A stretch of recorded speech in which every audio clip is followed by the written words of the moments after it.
Hello everyone, my name is Urush Fatima and I am here to teach you the subject Pathophysiology, which is one of the subject of B.Pharm second sem.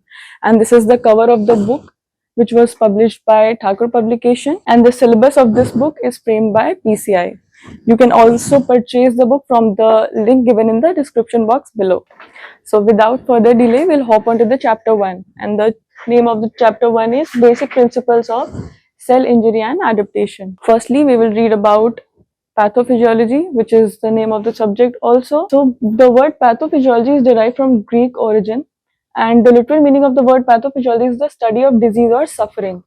So the whole book is about studying the process of the disease, like what are the causes, which we also call as etiology, the sign and symptoms, its pathogenesis, and how we diagnose it, and its treatment also. So pathophysiology is the study of biological and physical manifestations of disease and correlation with the underlying abnormalities and physiological disturbances.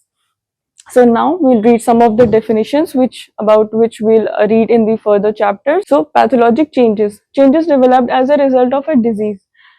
ये वो changes हैं जो हम तब encounter करते हैं जब कोई भी डिजीज हमारी बॉडी को अटैक करता है. Aetiology, as I told you, these are the causes of the disease. And iatrogenic diseases, the diseases arising as a direct consequence of the treatment, medical treatment provided. Pathogenesis, study of the progression of a disease.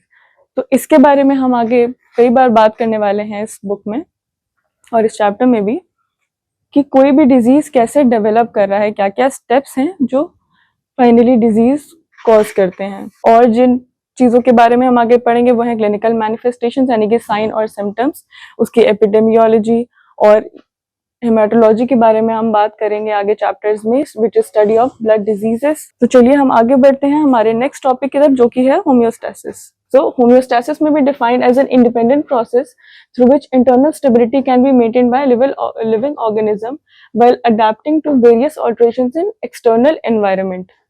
तो basically homeostasis क्या होता है? ये एक process है जिसके help से हमारी बॉडी जो है वो नॉर्मल फिजियोलॉजिक फंक्शंस मेंटेन करती है. तो disruption of homeostasis can result from any injury, malnutrition और इन्वेजन बाय पैथोजेंस. तो होम्योस्टैसिस कब हमारा डिस्टर्ब होता है? उस केस में जब हमारी बॉडी को कोई भी इंजरी हो जाती है किसी malnutrition की वजह से, या पैथोजेंस जब हमारी बॉडी को अटैक करते हैं, तो उस केस में क्या होता है कि जो होम्योस्टैसिस होता है वो प्रोसेस ऑफ होम्योस्टैसिस डिस्टर्ब हो जाता है. And the factors involve in the maintenance of homeostasis, वो फैक्टर्स जो हेल्प करते हैं to maintain homeostasis are extra cellular fluid transportation, maintenance of acid base balance, temperature regulation, water and electrolyte maintenance, supply of nutrients, oxygen, enzymes and hormones, removal of metabolic and other waste and reproduction. तो अब हम जानेंगे components of feedback system के बारे में. जो हमारा body है, जो बॉडी सिस्टम्स होते हैं, वो यही फीडबैक सिस्टम्स रेगुलेट करते हैं, जिसको हम अल्टीमेटली होम्योस्टैसिस बोलते हैं. तो इसमें क्या क्या कंपोनेंट्स आते हैं, चलिए उसके बारे में बात करते हैं. तो इसमें आता है सबसे पहले receptor, integrator, then comes effector organs. ठीक है, तो सबसे पहले मैं आपको एक फ्लो चार्ट के थ्रू समझाऊंगी कि ये कैसे कैसे करके हमारे फीडबैक सिस्टम्स रेगुलेट होते हैं. तो सबसे पहले कोई भी स्टिमुलस आया, उसने होम्योस्टैसिस को मॉनिटर किया एक कंट्रोल कंडीशन में. फिर रिसेप्टर क्या करता है, एक इनपुट देता है. एक इनपुट दिया जो कि नर्व इंपल्स होती है या फिर केमिकल हार्मोन्स के थ्रू होता है.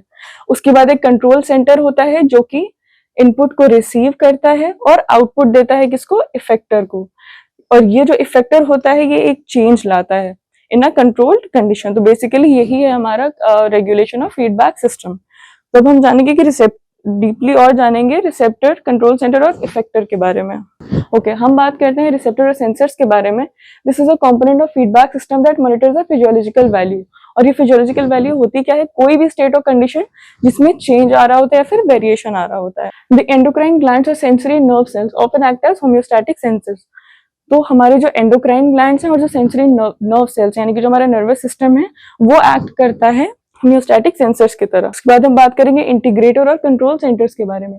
तो इसके पहले मैं आपको ये चीज बता दूं कि ये जो सिग्नल्स सेंसर हमारा एक्सेप्ट करता है वो ट्रांसफर करता है किसको, इंटीग्रेटर को या फिर कंट्रोल सेंटर को. तो दिस इज इंटीग्रेटर और control centre, this is a discrete area of the brain, it receives input from a homeostatic centre. तो जैसे कि मैंने अभी आपको बताया कि होम्योस्टैटिक जो सेंसर होता है वो हमारे सिग्नल्स किसको ट्रांसमिट करता है, इंटीग्रेटर या फिर कंट्रोल सेंटर को। Okay, the received information is then analysed and integrated with inputs from other sensor. तो ये जो इंफॉर्मेशन रिसीव करते हैं कंट्रोल सेंटर, ये उसको एनालाइज करता है। The result of this comparison allow the efferent signal to travel from centre to some specific effector mechanism. तो इस कंट्रोल से क्या होता है कि जो भी इंफॉर्मेशन एनालाइज करता है इंटीग्रेटर या फिर कंट्रोल सेंटर, वो उसको ट्रांसफर किसको करता है, इफेक्टर मैकेनिज्म को। तो firstly the sensor measures the magnitude of the variable being monitored and compares it with the normal set point and this value should be maintained for homeostasis. तो सबसे पहले क्या होगा, जो भी सिग्नल आता है सेंसर मेजर करेगा और उसको कंपेयर करेगा उसकी नॉर्मल वैल्यू से। वैल्यू को मेंटेन होना होता है because ultimately homeostasis is all about maintaining balance in the body. In case of deviation from the pre determined level, the control center sends its own signal to the effector, third component of the feedback loop। तो उसके बाद अगर कोई भी deviation इस normal value से encounter करता है हमारा जो कंट्रोल सेंटर है, तो वो इसको क्या करता है, इफेक्टर के पास भेज देता है, जो कि हमारा थर्ड कंपोनेंट है फीडबैक सिस्टम का। अब देखते हैं कि इफेक्टर ऑर्गन्स क्या करते हैं। दीज ऑर्गन्स लाइक मसल्स और glands directly affect the control physiological variables. तो सबसे पहले हम इस फ्लो चार्ट के थ्रू समझेंगे कि इफेक्टर ऑर्गन्स जो होते हैं वो एग्जैक्टली करते क्या है। मान लीजिए that you are feeling cold, तो जब आपको ठंड लग रही होती है उस केस में क्या होता है, जो नर्व इंपल्स होते हैं हमारे नर्वस सिस्टम के में, जो नर्व एंडिंग्स हैं, उससे एक नर्व इंपल्स भेजा जाता है हाइपोथैलेमस, जो कि हमारा कंट्रोल सेंटर के तरीके से वर्क करता है। फिर वो क्या करता है, स्केलेटल मसल्स को एक सिग्नल ट्रांसमिट करता है जो कि हमारे इफेक्टर होते हैं। उस केस में क्या होता है, बॉडी हमारी जो कमांड देता है इफेक्टर, इसकी वजह से हमारी बॉडी शिवर करने लग जाती है और हीट प्रोड्यूस करती है। तो इसी को हम होम्योस्टैसिस बोलते हैं, जो हमारी बॉडी नॉर्मल फिजियोलॉजिकल फंक्शन को मेंटेन करती है। तो कंपोनेंट्स ऑफ फीडबैक सिस्टम के बारे में बात करने के बाद अब हम जानते हैं कि फीडबैक सिस्टम होता कितने टाइप्स का है। तो ये दो तरीके का होता है, एक पॉजिटिव और एक नेगेटिव। तो चलिए सबसे पहले हम बात करते हैं नेगेटिव फीडबैक सिस्टम के बारे में। This system causes a change in the opposite direction, example blood pressure regulation. तो अब हम ये देखते हैं कि blood pressure regulation negative feedback के सिस्टम के थ्रू कैसे होता है। तो सबसे पहले मान लीजिए हमारी बॉडी का टेम्परेचर का सेट पॉइंट है 37 डिग्री सेल्सियस। अगर हमारा बॉडी का टेम्परेचर अब सेट पॉइंट के ऊपर पहुंच गया, उस केस में क्या होगा, ब्लड वेसल्स हमारी डायलेट होंगी और स्वेट प्रोड्यूस हो जाएगा, जिसकी वजह से हमारा बॉडी टेम्परेचर गिर जाएगा। उसके बाद अगर हमारा बॉडी टेम्परेचर सेट पॉइंट के नीचे है, तो उस केस में क्या होगा, इफेक्टर हमारा क्या करेगा, ब्लड वेसल्स को कॉन्स्ट्रिक्ट कर देगा, पर्सन शिवर करने लग जाएगा और मेटाबॉलिक रेट इंक्रीज होगा, जिसकी वजह से हमारा बॉडी टेम्परेचर भी इंक्रीज हो जाएगा। So this is all about the negative feedback system. अब हम बात करेंगे हमारे पॉजिटिव फीडबैक सिस्टम के बारे में। So this system causes a change in the same direction, for example child birth mechanism. तो अब हम एक फ्लो चार्ट के थ्रू समझेंगे कि पॉजिटिव फीडबैक सिस्टम एग्जैक्टली हमारा करता क्या है। क्या होगा, सेट पॉइंट हमारा ये है कि हमारी सर्विक्स स्ट्रेच्ड नहीं है। तो अगर सर्विक्स स्ट्रेच्ड होगी तो ऑक्सीटोसिन रिलीज होगा। इफेक्टर उस केस में क्या करेगा, यूटेराइन मसल्स को कॉन्ट्रैक्ट कर देगा और सर्विक्स पे प्रेशर पड़ेगा। उस केस में ये हमारा स्टिमुलस प्रोड्यूस होगा। और अगर सर्विक्स स्ट्रेच नहीं है, उस केस में कोई भी ऑक्सीटोसिन रिलीज नहीं होगा। उस केस में इफेक्टर क्या करेगा, यूटेराइन मसल्स को रिलैक्स करेगा और सर्विक्स पे प्रेशर नहीं पड़ेगा। So this is all about the positive feedback system. तो however positive feedback mechanism may be useful in some cases, for example blood coagulation और parturition, इन दोनों केसेस में भी हमारा पॉजिटिव फीडबैक मैकेनिज्म जो है वो अपना काम करता है। तो इन दोनों के अलावा एक अडेप्टिव कंट्रोल सिस्टम भी हमारी बॉडी में होता है। तो चलिए इसके बारे में हम जानते हैं। This system is a delayed type of negative feedback mechanism commonly present in the nervous system. इसको मैं एक बहुत ईजी लैंग्वेज में आपको समझाती हूँ। अगर कोई भी मसल मूवमेंट हमारी बॉडी में प्रॉपर नहीं हो रहा है, तो क्या होगा, ब्रेन इस सिग्नल को ट्रांसमिट करेगा ताकि ये जो रिक्वायर्ड मूवमेंट है हमारे मसल्स का वो वापस आ जाए। तो यही काम जो है वो हमारा अडेप्टिव कंट्रोल सिस्टम करता है। सो नेक्स्ट हम बढ़ते हैं अगले टॉपिक की तरफ। इसमें हम बात करेंगे सेल इंजरी के बारे में। तो चलिए जानते हैं कि पहले सेल इंजरी होती क्या है। Cell injury is defined as an alteration in cell structure और function resulting from some stress that exceeds the ability of the cell to restore itself through normal physiologic adaptive mechanism. तो cell injury किस case में होती है, जब हमारी body कोई भी स्ट्रेस इनकाउंटर करती है। उस केस में क्या होता है, जो हमारे सेल का नॉर्मल फंक्शन है या उसका स्ट्रक्चर, उसमें चेंजेस आ जाते हैं। और ये उस केस में होता है जब जो हमारी बॉडी का एक डिफेंस या फिर अडेप्टिव कोपिंग मैकेनिज्म होता है उसको वो अडेप्ट नहीं कर पाती है और उसकी वजह से खुद को रिस्टोर नहीं कर पाती है। उस केस में क्या होता है कि सेल इंजरी हो जाती है, और ये जो सेल इंजरी होती है ये अल्टीमेटली डिजीज भी कॉज कर सकती है अगर हम इसको ट्रीट ना करें उस केस में। और अगर सेल इंजरी सीवियर हो जाती है तो वो सेल डेथ या फिर अपोप्टोसिस भी कॉज कर सकती है, जिसकी वजह से हमारी परमानेंट इंजरी भी हो सकती है। In case of a mild और moderate injury, cells undergo adaptation, they adapt to the adverse conditions by altering themselves. और अगर कोई भी माइल्ड या मॉडरेट इंजरी हुई है उस केस में क्या होता है, सेल हमारी अडेप्ट करती है, खुद को मॉडिफाई कर लेती है अकॉर्डिंग टू द कंडीशन, जिसकी वजह से परमानेंट सेल डैमेज ना हो। तो अब हम ये देखते हैं कि जब कोई भी सेल इंजरी होती है तो उस केस में सेल क्या रिस्पॉन्ड करती है उसको कोप करने के लिए। तो पहले हम ये देखते हैं कि सेल्यूलर रिस्पॉन्स जो है वो हमारा होता कितने तरीके का है। तो इसको सबसे पहले हम समझेंगे फ्लो चार्ट के थ्रू। सबसे पहले क्या होता है, कोई भी नॉर्मल टिश्यू है, स्ट्रेस इनकाउंटर किया है इस टिश्यू ने, सबसे पहले क्या होगा, सेल रिस्पॉन्स 3 तरीके का आएगा हमारा। सबसे पहले सेल्यूलर अडेप्टेशन, फिर रिवर्सिबल इंजरी और इरिवर्सिबल इंजरी। तो सेल उस केस में अडेप्ट करती है जब किसी भी चीज की जो डिमांड है वो इंक्रीज हो जाती है। तो उस केस में सेल कितने तरीके से अडेप्ट करती है, 5 तरीके से, जो कि हमारा atrophy, hypertrophy, hyperplasia, metaplasia and dysplasia. उसके बाद क्या होता है कि जो स्ट्रेस है वो रिमूव हो जाता है और जो सेल है वो उसका नॉर्मल फंक्शन रिस्टोर हो जाता है। फिर उसके बाद अगर माइल्ड टू मॉडरेट स्ट्रेस है उस केस में क्या होता है कि रिवर्सिबल सेल इंजरी होती है, जिसमें क्या होता है डीजेनरेट हो जाती है सेल, या उसमें सब सेल्यूलर ऑल्ट्रेशन आ जाते हैं या फिर इंट्रासेल्यूलर एक्यूमुलेशन हो जाता है। उसके बाद क्या होता है, स्ट्रेस रिमूव हो गया, उसके बाद सेल हमारी रिपेयर होके फिर हील हो जाती है। फिर अगर बहुत सीवियर स्ट्रेस है तो उस केस में क्या होगा, इरिवर्सिबल सेल इंजरी, जिस केस में सेल डेथ हो जाती है, जिसको हम अपोप्टोसिस भी कहते हैं। ठीक है, तो इसके बारे में अब थोड़ा सा हम डिटेल में पढ़ेंगे। सबसे पहले क्या होता है, अडेप्टिव चेंजेस या फिर सेल्यूलर अडेप्टेशंस।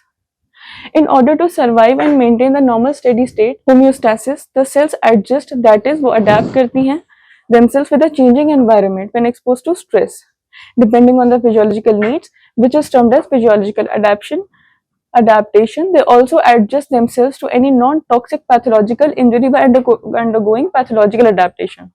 तो आई होप अब इससे आपको समझ में आ गया होगा कि अडेप्टिव चेंजेस क्या होते हैं हमारी बॉडी के। फिर हम बात करेंगे रिवर्सिबल सेल इंजरी के बारे में। This type of cellular injury occurs when the cell fails to adapt due to the loss of ability to meet the demands placed on it. तो इस केस में क्या होता है कि हमारी सेल जो होती है वो इंजर्ड हो जाती है क्योंकि वो डिमांड्स को मीट नहीं कर पाती। और the first function affected in reversible injury is oxidative phosphorylation resulting in the swelling of the cell. इस केस में सबसे पहले क्या होगा, सेल स्वेलिंग हो जाएगी।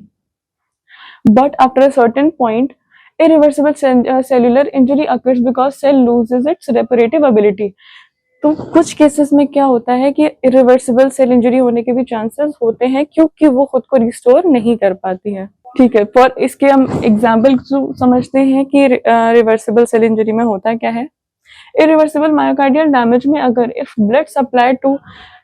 blood supply is not restored to the affected area of the heart in the given duration of time.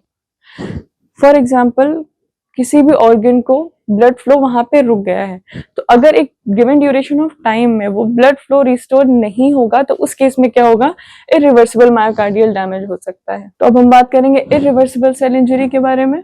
This type of cellular injury occurs when mitochondria or the cell membrane have been damaged irreversibly.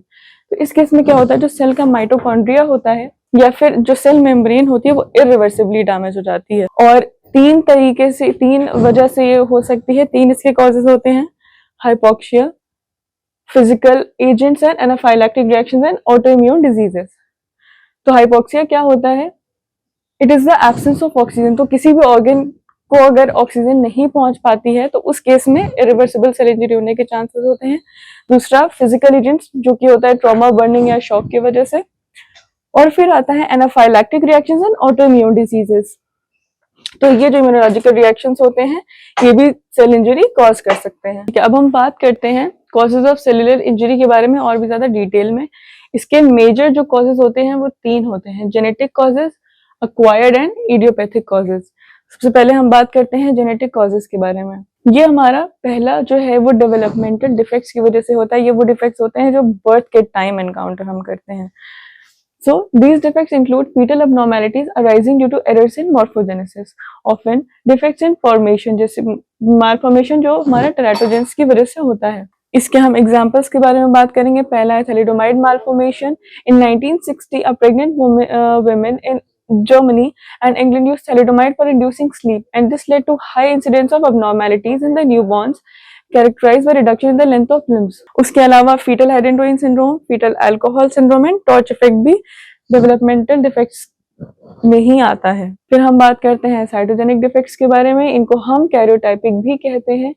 These may arise due to chromosomal abnormalities in humans. तो ये जो chromosomal abnormalities हैं, ये और further दो तरीके की होती हैं। पहला है न्यूमेरिकल, यानी कि जो हमारा क्रोमोसोमल नंबर है वो इसमें डिस्टर्ब हो जाता है, अफेक्ट होता है, यानी कि वो डिक्रीज हो सकता है या फिर इंक्रीज हो जाता है।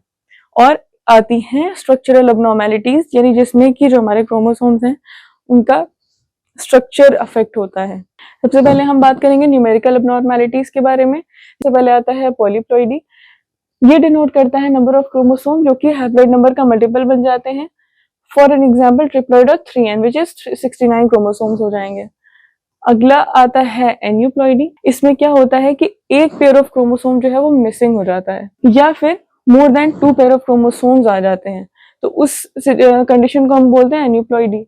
फिर डाउन सिंड्रोम के बारे में बात करेंगे। इसमें क्या होता है, trisomy in the 21st pair of chromosome occurs as a result of non dysfunction in one of the parent during meiosis. So इस सिंड्रोम की वजह से क्या होता है, मेंटल रिटार्डेशन हो जाता है, जो कि हम बर्थ के टाइम पे ही बच्चों में ऑब्जर्व करते हैं। फिर हम बात करेंगे स्ट्रक्चरल abnormalities के बारे में। इसमें 3 कंडीशंस हो सकती हैं, deletion, inversion and ring chromosome and isochromosome. Deletion में, जैसे कि नाम सजेस्ट कर रहा है, क्या होता है कि कोई एक पोर्शन ऑफ क्रोमोसोम जो होता है वो मिसिंग होता है या फिर वो डिलीट हो जाता है। इन्वर्जन में क्या होता है कि एक पोर्शन जो होगा क्रोमोसोम का वो ब्रेक ऑफ होगा और अपसाइड डाउन हो जाएगा, तो जिसकी वजह से एक इन्वर्टेड जेनेटिक मटेरियल हमको मिलता है, तो उस केस को हम कहते हैं इन्वर्जन। हम अब बात करेंगे रिंग क्रोमोसोम एंड आइसोक्रोमोसोम के बारे में। इस केस में क्या होता है, कोई भी क्रोमोसोम ब्रेक करता है और एक सर्कल या फिर रिंग फॉर्म कर लेता है, तो इस केस में क्या होता है, जेनेटिक मटेरियल लॉस हो भी सकता है और नहीं भी। तो साइटोजेनिक जीन डिफेक्ट में अगला आता है सिंगल जीन डिफेक्ट। ये किस वजह से होता है, एक सिंगल जीन में म्यूटेशन होती है, यानी कि परमानेंट ऑल्टरेशन आ जाती है किसमें, हमारे जेनेटिक मटेरियल में। उस केस में सिंगल जीन डिफेक्ट होता है, जिसको हम मेंडेलियन सिंड्रोम कहते हैं। अगला आता है sickle cell anaemia. It affects the RBCs and involves inheritance of abnormal gene from each parent and represents a homozygous state of abnormal HbS. Sickle cell anaemia वो कंडीशन है जिसमें हमारी आरबीसीज जो होती हैं उनके स्ट्रक्चर में चेंज आ जाता है, और आरबीसीज का जो शेप है वो बायकॉन्केव से क्रेसेंट या फिर सिकल शेप का हो जाता है। अब क्रेसेंट शेप मतलब इस शेप की हो जाती है, तो इस कंडीशन को हम कहते हैं सिकल सेल एनीमिया। फिर storage diseases, inborn errors of metabolism और IEM. These errors comprise of a group of disorders in which a single gene defect results in a clinically significant blockade in the metabolic pathway. इस case में क्या होता है, single gene defect की वजह से जो इंटायर मेटाबॉलिक पाथवे है उसमें एक सिग्निफिकेंट ब्लॉकेज आ जाता है। For example glucose 6 phosphate dehydrogenase deficiency और G6PD डेफिशिएंसी भी हम इसको कहते हैं, is characterised by abnormally low levels of G6PD enzyme. ठीक है, अगला हम बात करेंगे डिसऑर्डर्स विद मल्टीफैक्टोरियल इनहेरिटेंस, जैसे कि for example diabetes mellitus, hypertension and CCF etcetera are caused by genetic and environmental factors.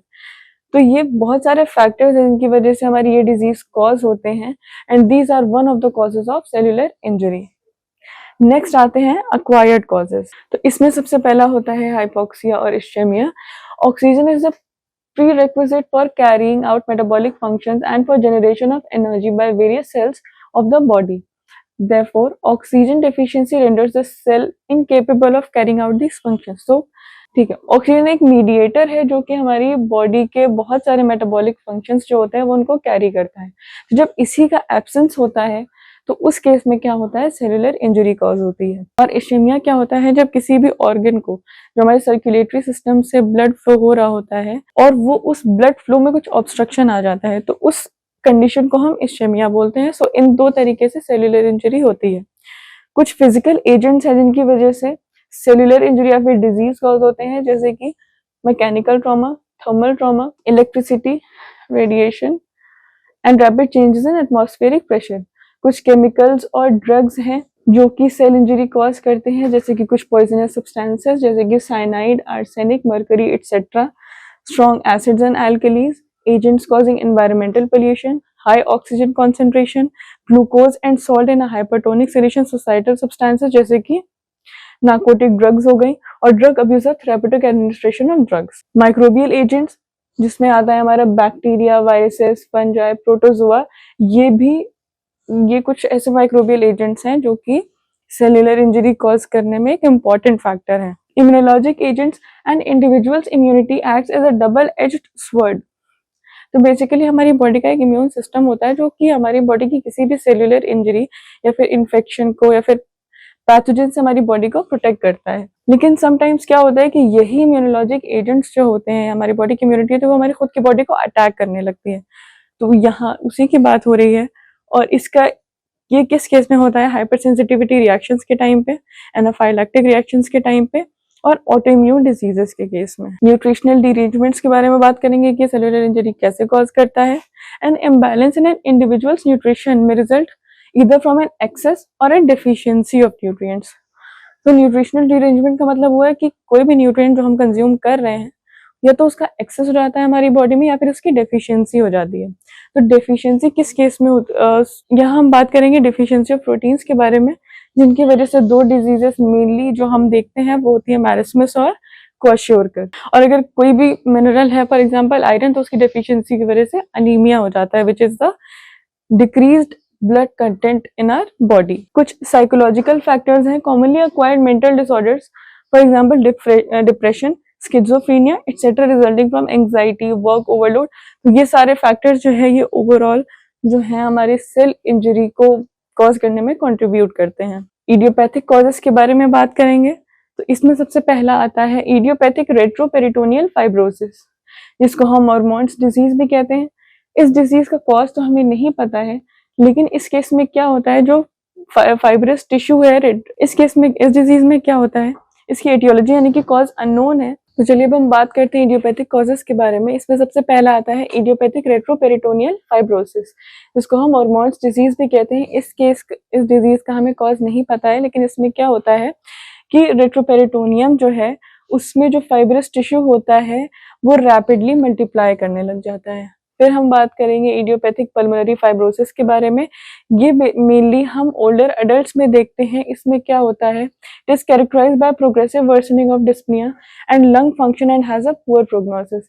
इस केस में क्या होता है, डिस्पनिया होने लगता है, which we also called as shortness of breath. And इसमें क्या होता है कि हमारा लंग फंक्शन भी जो होता है वो डिस्टर्ब हो जाता है। फिर हम बात करेंगे इडियोपैथिक थ्रोम्बोसाइटोपेनिक परप्यूरा।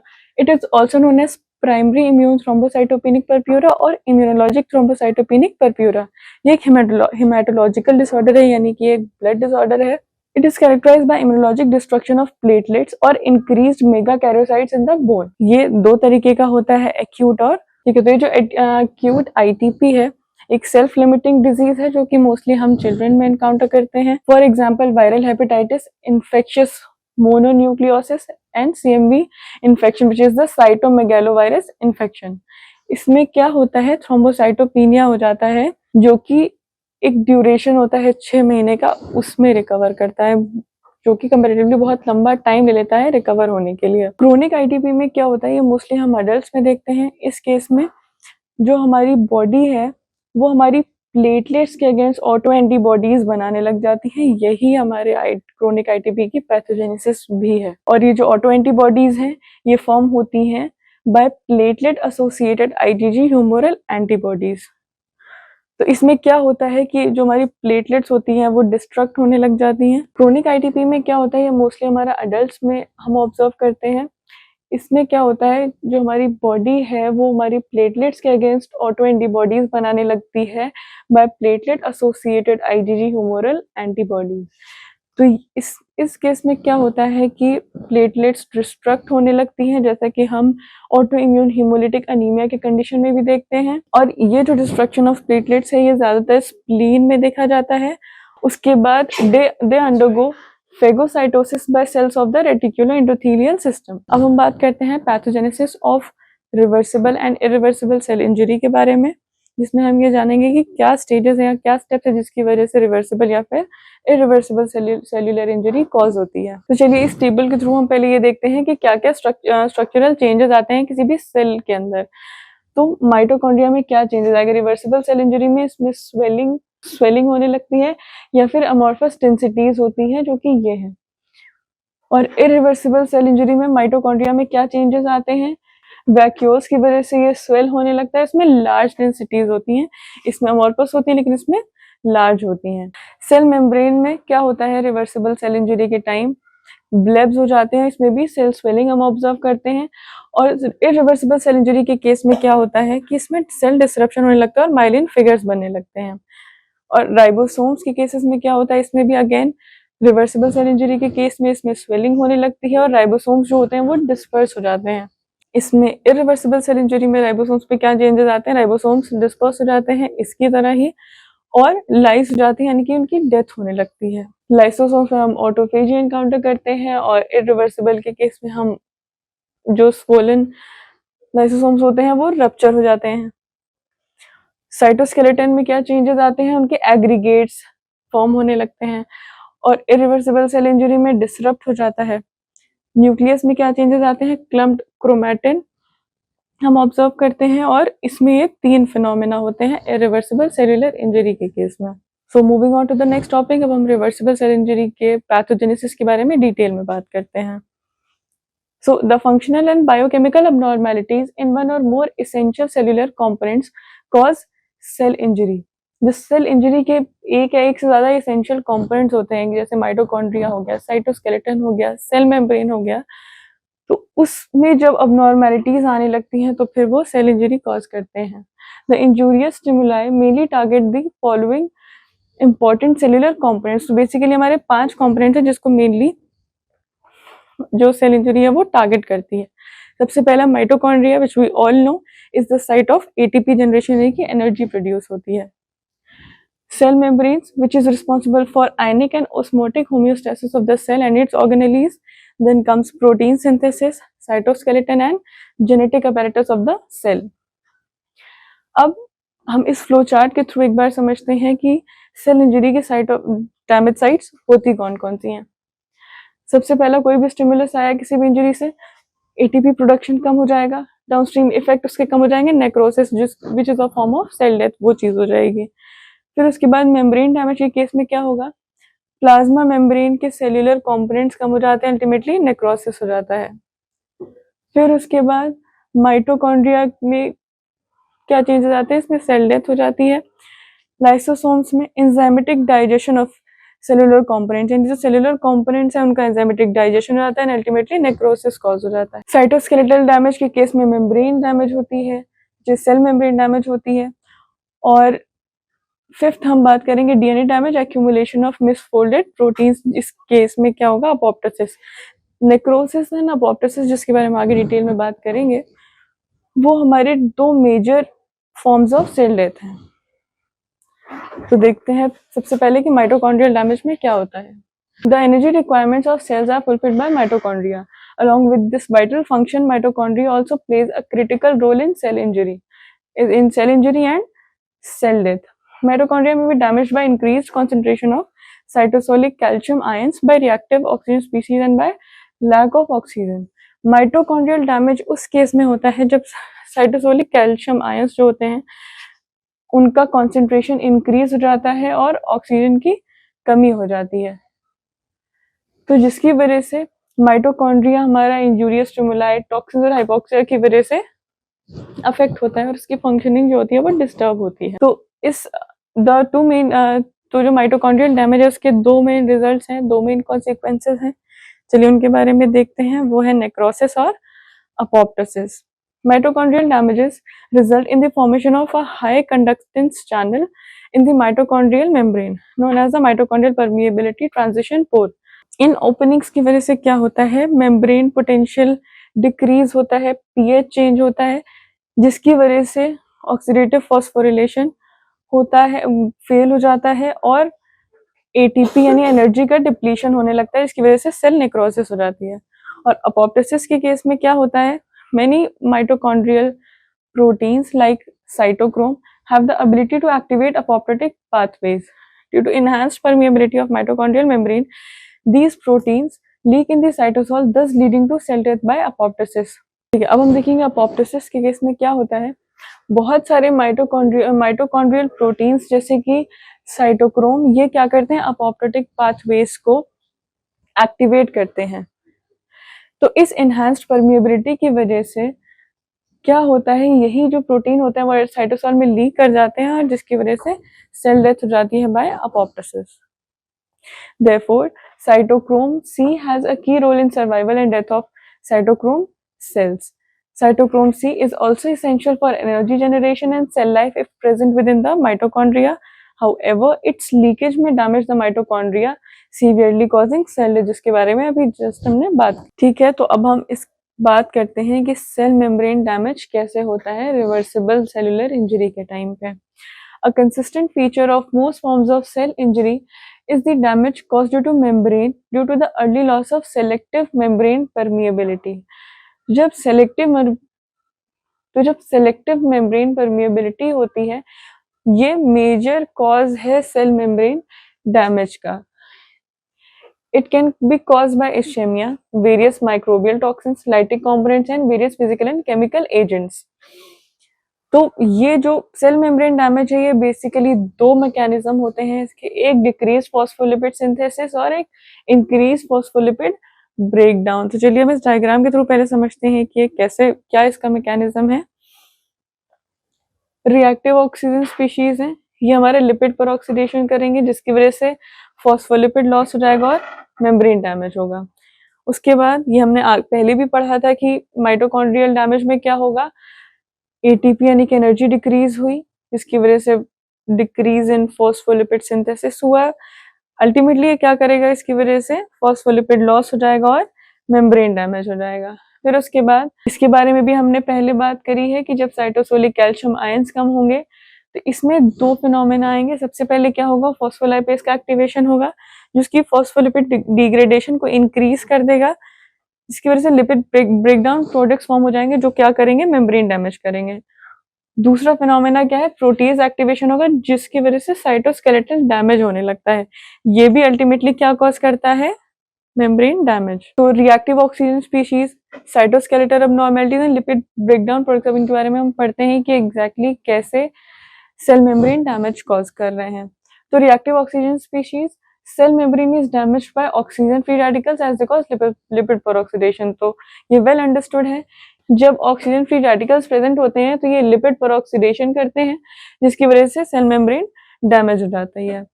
फिर हम बात करते हैं साइटोस्केलेटल अबनॉर्मलिटीज के बारे में. Cytoskeletal filaments function as support system of cell and connect the plasma membrane to the cell interior. Increased cytosolic calcium ion level activates protease enzymes which may damage the cytoskeleton elements. जैसे कि हमने इस diagram में बात की कि क्या होता है, साइटोसोलिक कैल्शियम आयंस इंक्रीज होते हैं, ये प्रोटीज को एक्टिवेट करते हैं जो कि क्या करता है, साइटोस्केलेटल डैमेज कॉज करता है. फिर हम बात करते हैं लिपिड ब्रेकडाउन प्रोडक्ट्स के बारे में. Phospholipids degrade into unsterified free fatty acids, acyl carnitine, lysophospholipids and other catabolic products. These catabolic products deposit in the injured cells, produce detergent effect on the membranes. These breakdown products either insert into the lipid bilayer of the cell membrane or get exchanged with membrane phospholipids, thus causing alterations in membrane permeability and electrophysiological changes. ठीक है, moving on to the next topic. हम बात करते हैं ribosome damage के बारे में, जिसमें क्या होता है, रिड्यूस प्रोटीन सिंथेसिस होती है. So the polyribosomes that are bound to the membrane detach from the surface of endoplasmic reticulum and the fluid causes cistern to disfigure. Continued hypoxia results in degradation of polysomes to monosomes and the detachment of ribosomes from granular endoplasmic reticulum, leading to a decrease in protein synthesis. सबसे पहले क्या होता है, पॉलीराइबोसोम्स होते हैं जो कि membrane से अटैच्ड होते हैं, एंड जब ये उस मेम्ब्रेन से डिटैच होते हैं from the surface of endoplasmic reticulum, ये डिसफिगरमेंट कॉज करते हैं जिसकी वजह से हाइपोक्सिया कंटिन्यू रहता है, यानी there is a continued absence of oxygen, जिसकी वजह से क्या होगा, पॉलीसोम्स जो है वो डिग्रेड होंगे, किसमें, मोनोसोम्स में, इसकी वजह से फर्दर डिटैचमेंट होगा राइबोसोम्स का फ्रॉम द एंडोप्लाज्मिक रेटिकुलम, जिसकी वजह से प्रोटीन सिंथेसिस जो होता है वो डिक्रीज हो जाएगा। इसी को हम राइबोसोम डैमेज बोलते हैं। ठीक है, तो अब हम बात करते हैं साइटोस्केलेटल अबनॉर्मेलिटीज के बारे में। तो जो हमारा साइटोस्केलेटन है उसमें एक्टिन, मायोसिन फिलामेंट्स, माइक्रोट्यूब्यूल्स और बहुत सारे other classes of intermediate filaments जो होते हैं वो प्रेजेंट होते हैं, और ये जो साइटोस्केलेटन है ये फॉलोइंग फंक्शंस को परफॉर्म करता है। It participates in intracellular transport of organelles and molecules. It maintains the basic cell architecture. It transmits cell-cell and cell extracellular matrix signals to the nucleus. Mechanical strength को maintain करता है, जिसकी वजह से हमारी टिश्यू इंटेग्रिटी मेंटेन रहती है। Cell mobility यानी ये कंट्रीब्यूट करता है सेल मोबिलिटी में और फेगोसाइटोसिस में भी।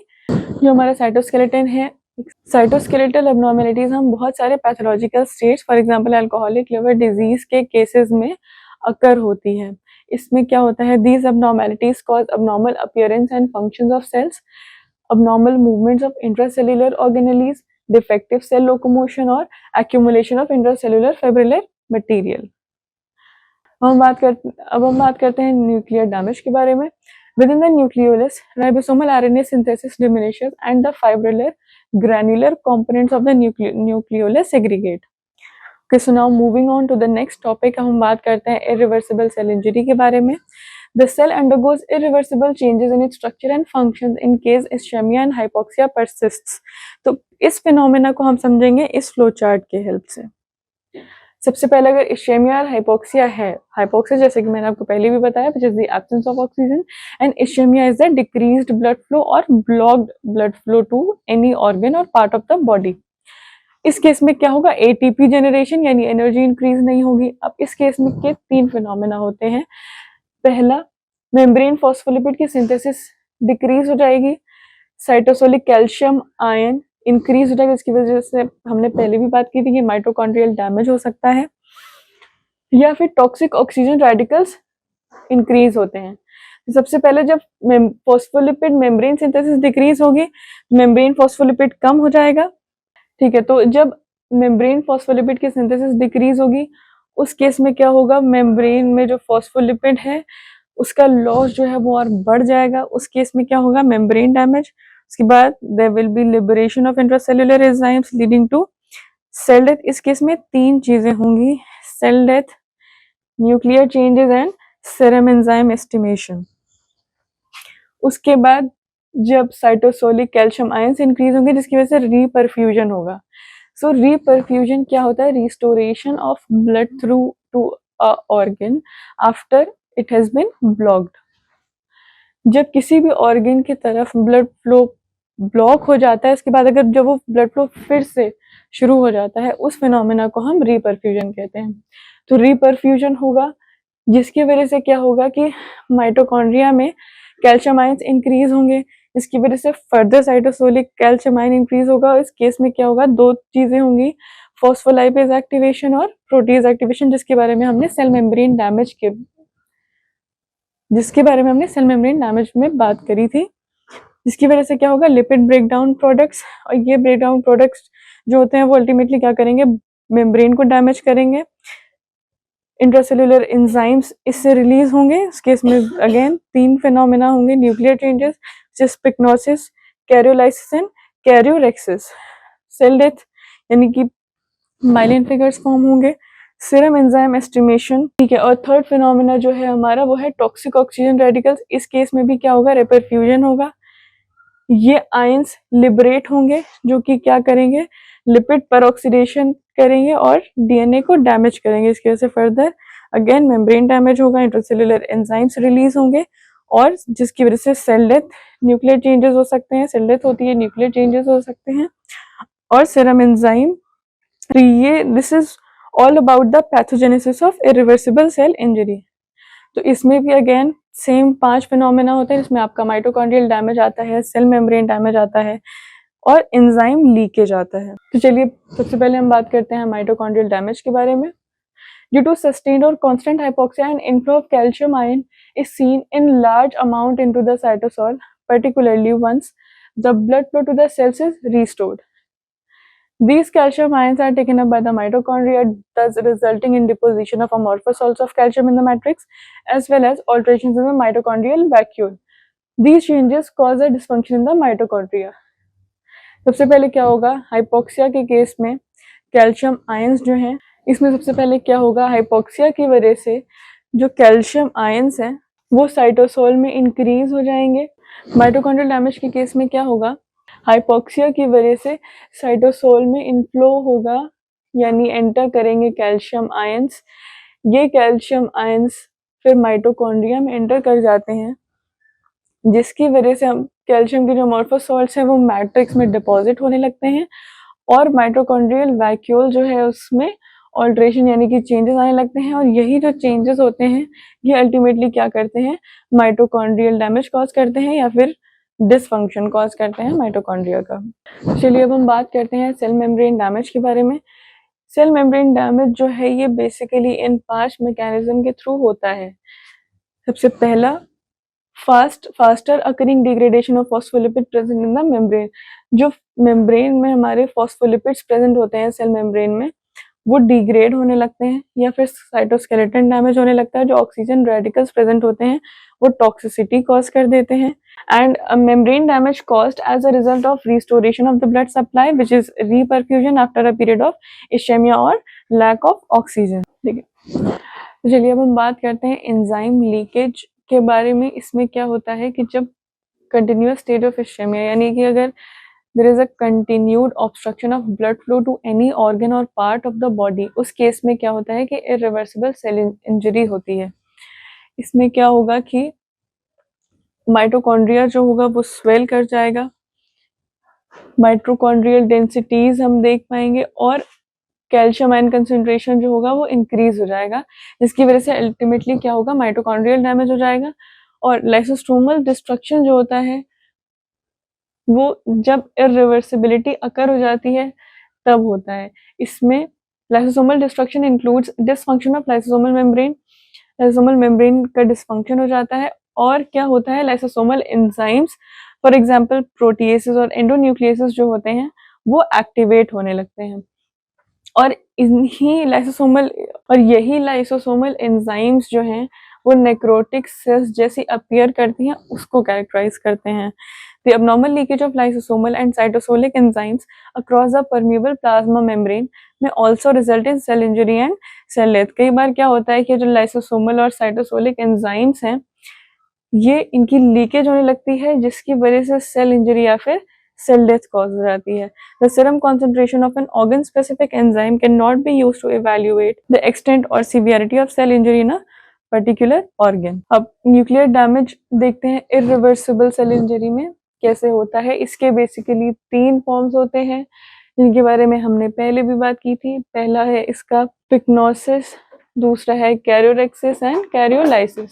पिक्नोसिस के केस में क्या होता है, irreversible condensation of chromatin present in nucleus, जिसके बारे में हमने पहले फिगर में बात करी थी। Karyorrhexis, nucleus fragmented into small bits and dispersed in cytoplasm. Nucleus क्या होता है, ब्रेक हो जाता है फ्रैगमेंट्स में या फिर पीसेस में और डिस्पर्स हो जाता है यानी कि स्प्रेड हो जाता है पूरे साइटोप्लाज्म में। और कैरियोलाइसिस में क्या होता है, न्यूक्लियस हमारा डिसॉल्व हो जाता है। तो इन सब डैमेजेस के अलावा यानी कि इरिवर्सिबल और रिवर्सिबल डैमेज के अलावा भी 2 तरीके से सेल इंजरी कॉज हो सकती है, जिसमें आता है इशेमिया रीपरफ्यूजन इंजरी और free radical mediated cell injury. तो अब हम इन दोनों के बारे में डिटेल में पढ़ते हैं। तो इशेमिया रीपरफ्यूजन इंजरी में क्या होता है, on the basis of duration of hypoxia or ischemia, following results may occur due to restoration of blood flow. If ischemia is for short period, reperfusion with resupply of oxygen restores the structure and functions. Ischemia is for short period, reperfusion with resupply of oxygen restores the structural and functional state of the injured cell.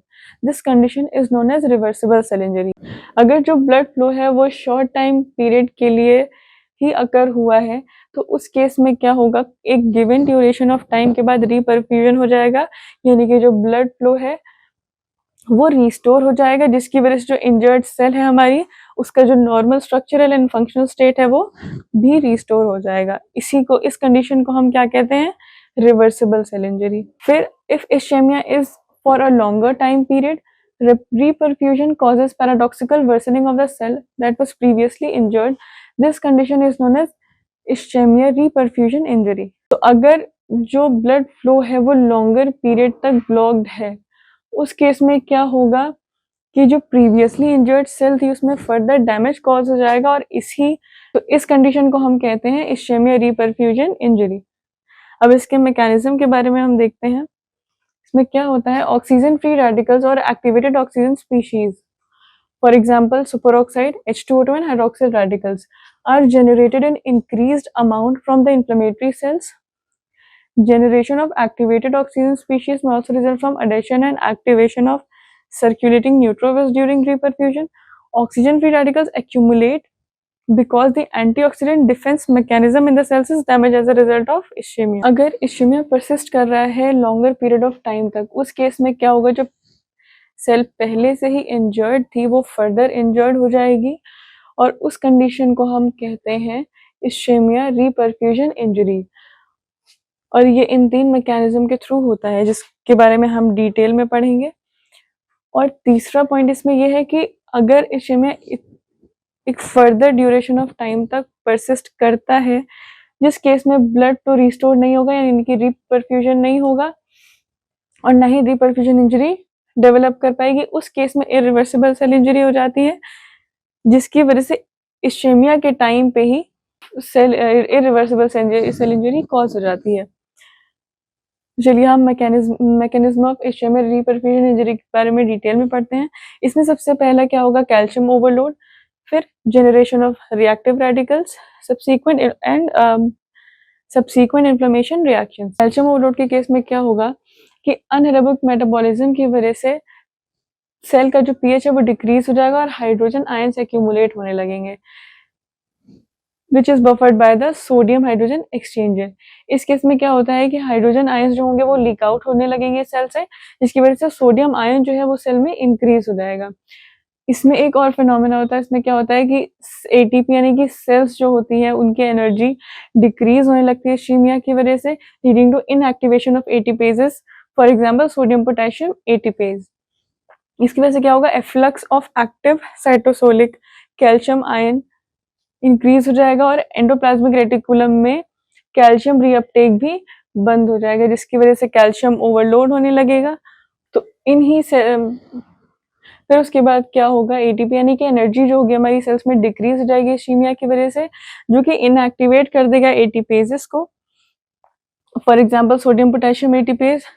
Further क्या होगा, calcium ions जो है वो हमारी cell में वो decrease, उसके बाद क्या होगा कि जो कैल्शियम आयंस है वो हमारी सेल में इंक्रीज हो जाएंगे और there will be a restricted calcium reuptake by endoplasmic reticulum further, जिसकी वजह से कैल्शियम ओवरलोड होगा ऑलरेडी इंजर्ड सेल्स में।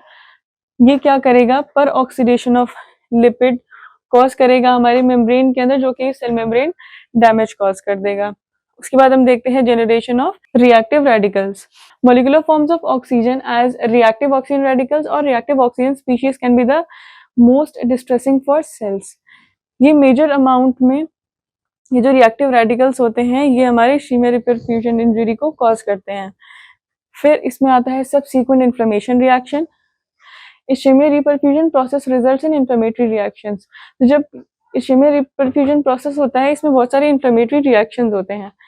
तो इसमें न्यूट्रोफिल्स यानी कि WBCs जो होती हैं वो सेल्स में एंटर करती हैं through diapedesis which is the migration of neutrophils, और ये न्यूट्रोफिल्स क्या करेंगी, ऑक्सीजन को एक्सेप्ट करेंगी और number of oxygen free radicals जो कि हमारी सेल मेम्ब्रेन डैमेज कॉज करते हैं उसको इंक्रीज कर देगा। So meanwhile the ischemic process also leads to accumulation of ADP and pyruvate which is further involved in free radical generation. और ये क्या करेगा, free radical generation which further causes cell injury, जिसके बारे में हम नेक्स्ट टॉपिक में बात करेंगे।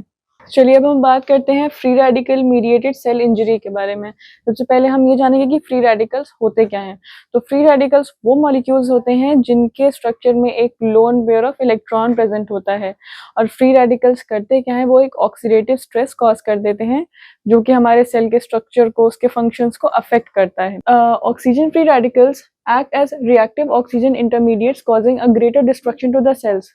Injury to the cells mediated by oxygen-free radicals result in ischemic reperfusion injury, water radiolysis, chemical toxicity, hyperoxia, which is excess amount of oxygen in lungs or other body tissues, cellular aging, exogenous biological agents injected into the body that are killed, cellular damage by inflammation, tumor cell destruction, carcinogenesis and atherosclerosis.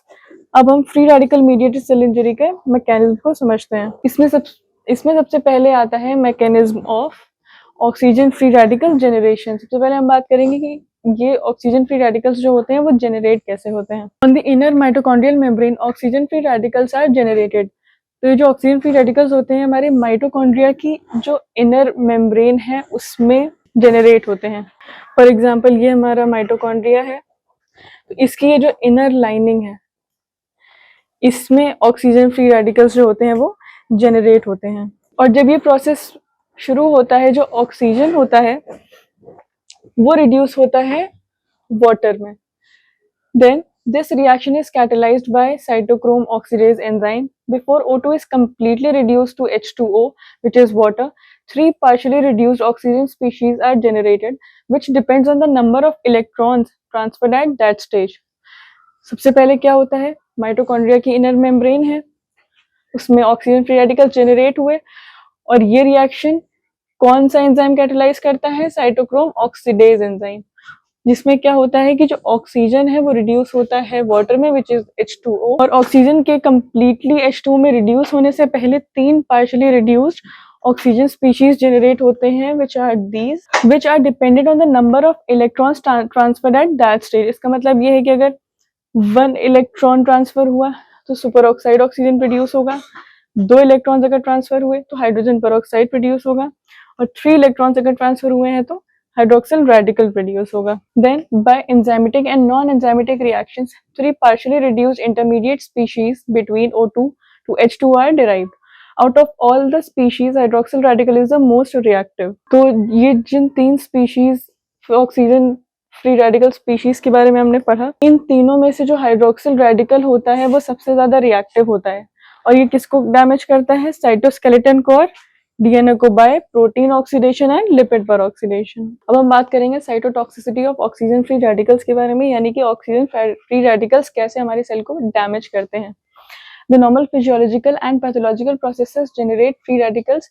The oxygen radicals being the most unstable ones, thus undergoing spontaneous destruction. जो free radicals है किसी भी physiological या फिर pathological process से generate होते हैं, और जो oxygen radicals होते हैं वो सबसे ज्यादा अनस्टेबल होते हैं, इसलिए सबसे पहले डिस्ट्रॉय भी वही हो जाते हैं। और ये जिस रेट पे डिस्ट्रॉय होते हैं, it is determined by the catalytic action of SOD catalase and glutathione peroxidase enzyme. और अगर ये फ्री रेडिकल्स एलिमिनेट नहीं होते हैं हमारे बॉडी में से, तो वो बहुत लीथल यानी वो डेडली हो जाते हैं हमारे सेल्स के लिए due to the presence of free electrons. जैसे कि मैंने आपको पहले भी बताया कि फ्री रेडिकल्स वो होते हैं जिनके मॉलिक्यूल में एक अनपेयर्ड इलेक्ट्रॉन प्रेजेंट होता है, जो कि डेडली होता है हमारे बॉडी सेल्स के लिए। They have the capacity to bind to all the molecules of the cell. For example, carbon monoxide combines with haemoglobin to form carboxy haemoglobin. Now moving on to the next topic, हम बात करेंगे cell death by oxygen free radicals के बारे में। इसमें हम 4 mechanisms के बारे में बात करेंगे which leads to cell death. इसमें सबसे पहले हम बात करते हैं लिपिड पर ऑक्सीडेशन के बारे में। In this reaction oxygen derived free radicals constantly attack the PUFA of membrane and convert them into highly destructive PUFA radicals. इसमें क्या होता है, जो ऑक्सीजन फ्री रेडिकल्स होते हैं वो कॉन्स्टेंटली अटैक करते हैं polyunsaturated fatty acids of the membrane और उनको हाईली डिस्ट्रक्टिव प्यूफा रेडिकल्स में कन्वर्ट कर देते हैं। फॉर एन एग्जाम्पल, लिपिड पर hydroperoxy radicals and lipid hypoperoxides. The lipid peroxides also circulate, और ये जो लिपिड पेरोक्साइड्स प्रोड्यूस होते हैं ये हमारे मेम्ब्रेन में सर्कुलेट करते हैं और सेल ऑर्गेनेली में सर्कुलेट करते हैं, जिससे फर्दर सेल डैमेज कॉज होता है। अब हम बात करते हैं प्रोटीन ऑक्सीडेशन के बारे में। In this reaction, the oxygen-derived free radicals cause direct fragmentation of polypeptides, cross-linking of labile amino acids and oxidation of protein macromolecules. तो प्रोटीन ऑक्सीडेशन में क्या होता है, जो ऑक्सीजन-derived free radicals होते हैं, it पॉलीपेप्टाइड्स को ब्रेक कर देते हैं पीसेस में, लबाइल अमीनो एसिड्स की क्रॉस लिंकिंग करते हैं और प्रोटीन मैक्रोमोलिक्यूल्स का ऑक्सीडेशन करते हैं, जिसकी वजह से क्या होता है, जो न्यूट्रल प्रोटीएसेस होते हैं साइटोसोल के, वो डिग्रेड हो जाते हैं और फर्दर सेल डिस्ट्रक्शन या फिर सेल इंजरी कॉज कर देते हैं। अब हम बात करते हैं सेल डैमेज के बारे में। DNA strands of the nucleus and mitochondria are broken by the free radicals, thus causing cell injury and malignant transformation of cells. DNA damage में क्या होता है, जो DNA strands होते हैं न्यूक्लियस के, अब बात करते हैं DNA डैमेज की। DNA strands of the nucleus and mitochondria are broken by free radicals. Nucleus और माइटोकॉन्ड्रिया के जो DNA strands हैं, उनको ये फ्री रेडिकल्स जो है वो ब्रेक कर देते हैं, जो कि सेल इंजरी कॉज करता है और मेलिग्नेंट ट्रांसफॉर्मेशन कर देता है सेल्स का, मतलब इससे सेल। अब हम बात करते हैं डीएनए डैमेज के बारे में। DNA strands of the nucleus and mitochondria are broken by the free radicals. जो न्यूक्लियस और माइटोकॉन्ड्रिया के DNA strands हैं, उनके फ्री रेडिकल्स ब्रेक कर देते हैं, जो कि फर्दर सेल इंजरी कॉज करता है और मेलिग्नेंट ट्रांसफॉर्मेशन कर देता है सेल्स का। इसका मतलब ये है कि वो कैंसरस सेल्स भी फॉर्म कर सकता है। लास्टली हम बात करते हैं साइटोस्केलेटल डैमेज के बारे में। The oxygen derived free radicals interact with cytoskeletal elements and interrupt in the cellular respiration by interfering in mitochondrial aerobic phosphorylation. This ultimately depletes ATP content. इसमें क्या होता है, जो ऑक्सीजन डिराइव फ्री रेडिकल्स होते हैं वो साइटोस्केलेटल एलिमेंट से interact करते हैं by interfering in the mitochondrial aerobic phosphorylation reaction, जो कि क्या करता है, सेल्यूलर रेस्पिरेशन को इंटरप्ट कर देता है, जिसकी वजह से एटीपी कंटेंट कम हो जाता है, और जब एटीपी कंटेंट कम होगा तो हमारी फॉस्फोरिलेशन सिंथेसिस है वो डिक्रीज हो जाएगी और फर्दर सेल इंजरी कॉज हो जाएगी। तो इस टॉपिक में हमने ये पढ़ा कि हाइड्रोक्सिल फ्री रेडिकल्स 4 तरीके से सेल डेथ कॉज करते हैं, विच इज लिपिड पर oxidation, protein oxidation, DNA damage and cytoskeletal damage. इसके बाद हम बात करेंगे मॉर्फोलॉजी ऑफ सेल इंजरी के बारे में, जिसमें हम पढ़ेंगे cellular adaptations, irreversible cell injury, जिसमें हम पढ़ेंगे अपोप्टोसिस और नेक्रोसिस के बारे में। अब इस चैप्टर के अगले टॉपिक के बारे में हम बात करेंगे इस वीडियो के पार्ट 2 में, जिसमें हम बात करेंगे morphology of cell injury, irreversible cell injury, जिसमें हम नेक्रोसिस और अपोप्टोसिस के बारे में बात करेंगे। Till then, happy learning.